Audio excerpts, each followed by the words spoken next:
કરીએ તો અમદાવાદના નિકોલ ખાતેથી હિટ એન્ડ રનની ઘટના સામે આવી.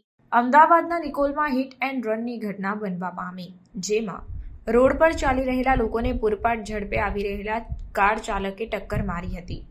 એક પરિવારના બાળક સહિત 4 લોકોને કારે ઉછાળ્યા હતા. ત્યારે અકસ્માત બાદ કાર ચાલક ઘટના સ્થળેથી ફરાર થઈ ગયો હતો. હાજર લોકોએ કાર ચાલકનો પીછો કર્યો, પરંતુ તે ભાગવામાં સફળ રહ્યો હતો.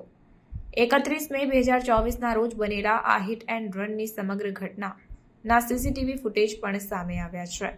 નિકોલમાં રહેતા અંકિત વિરાણી 31 મેના રોજ રાતના સમયે જમ્યા બાદ તેમની પત્ની, 16 માસની દીકરી અને શાળા અર્જુન સાથે ગુરુકુળ સર્કલ તરફ આંટો મારવા નીકળ્યા હતા. આ દરમિયાન રાતના 10 વાગ્યાની આસપાસ તેમના ઘરની નજીક બ્લુબેરી કોમ્પ્લેક્સની સામે રોડની સાઈડમાં તેઓ ઊભા હતા અને તેમની દીકરીને સાયકલ પર બેસાડતા હતા. આ દરમિયાન એક કાર ચાલક પૂરપાટ ઝડપે આવી રહ્યો હતો, જેણે આ 4 લોકોને ટક્કર મારી હતી, જેમાં અંકિતભાઈ ઉછળીને દૂર સુધી ફેંકાયા હતા, જ્યારે અન્ય 3 લોકો જમીન પર પટકાયા. અકસ્માત બાદ કાર ચાલક ત્યાંથી નાસી ગયો હતો. ત્યારે ચારેયને ઈજાઓ થતાં 108 દ્વારા સારવાર માટે ખાનગી હોસ્પિટલમાં ખસેડવામાં આવ્યા છે.